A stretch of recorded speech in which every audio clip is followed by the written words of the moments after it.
Welcome to Dark Whispers, where the silence of the night carries secrets, and the echoes of forgotten screams are brought back from the shadows. This is the haunting story of the Lady of the Dunes, the woman the world would one day come to know as Ruth Marie Terry.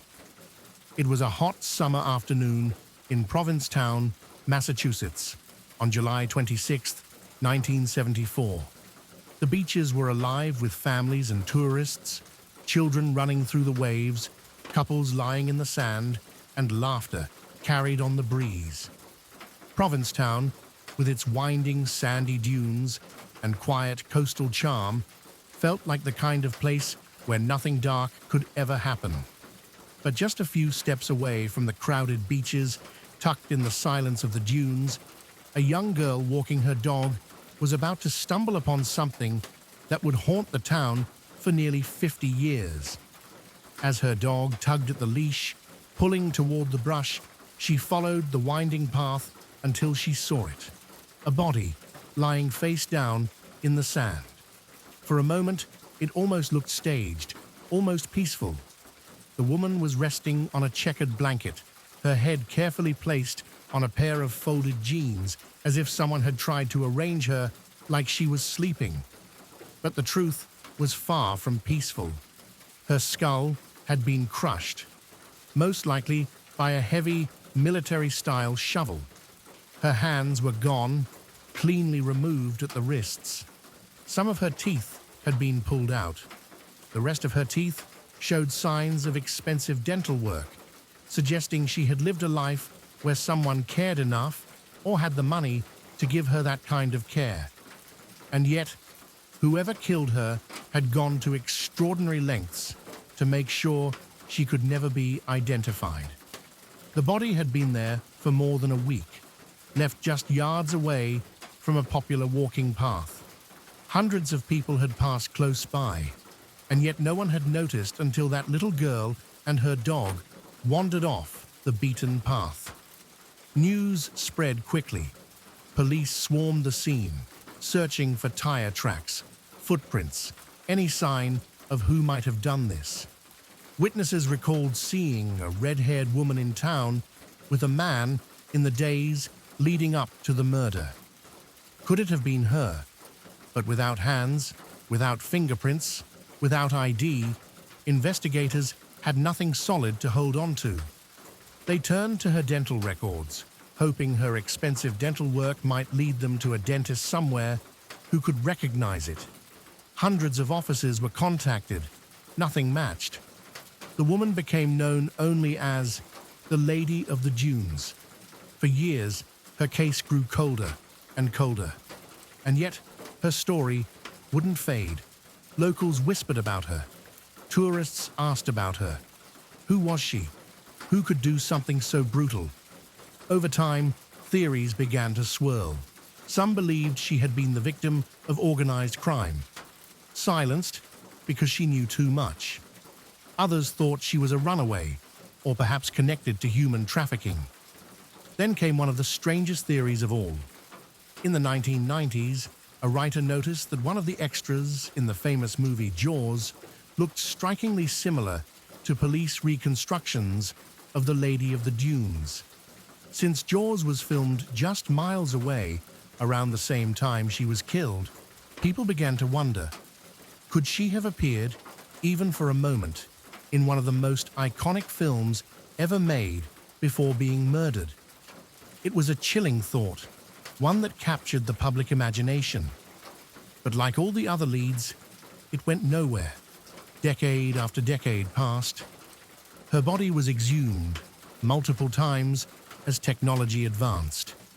Forensic artists made clay reconstructions, digital sketches, even 3D models of her face, hoping someone somewhere might finally recognize her. But the Lady of the Dunes remained anonymous, a ghost in the sands of Provincetown. That is, until technology finally caught up with her story. In 2019, investigators turned to the newest weapon in solving cold cases, genealogy. By extracting DNA from her remains and uploading it to family tree databases, forensic genealogists could begin the painstaking work of piecing together who she was by connecting her to distant relatives. It took years of building family trees, making connections, and eliminating dead ends.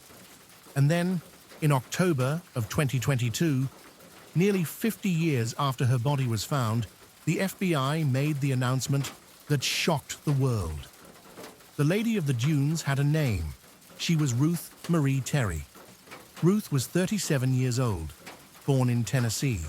She had lived a full and complicated life, moving across states, building relationships, and carrying with her an adventurous spirit.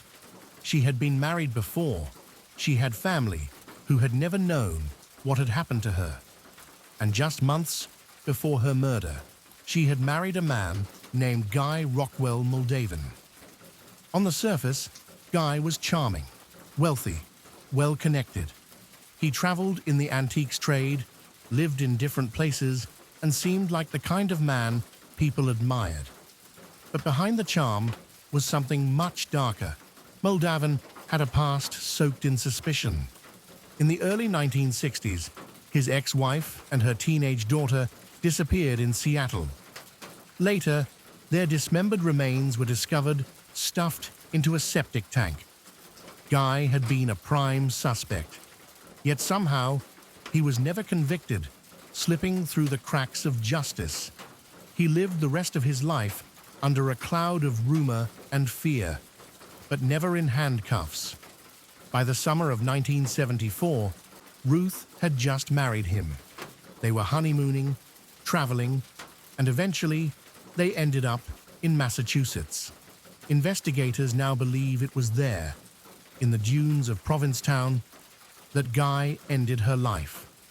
The brutality of her death, the crushing blow to the skull, the removal of her hands, the pulling of her teeth, matched the same kind of horrific violence tied to Muldavin years before. But justice would never come. Guy Muldavin died in 2002, decades before DNA revealed the truth about Ruth's identity. He never faced trial for her murder or for the other crimes he was suspected of. He carried his secrets to the grave. For Ruth's family, the revelation was bittersweet. For nearly half a century, they had no idea what had happened to her. She was simply gone.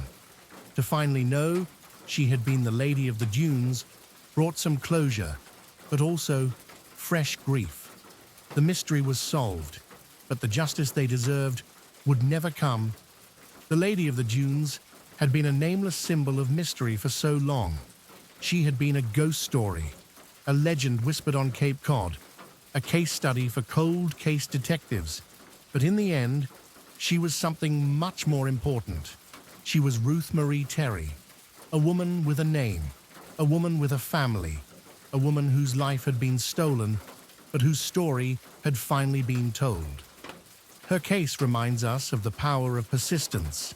It shows us how far forensic science has come, and how even the deepest mysteries can one day be solved. For nearly 50 years, she was just a nameless victim. But today, she is remembered, not as a myth, not as a ghost, but as Ruth.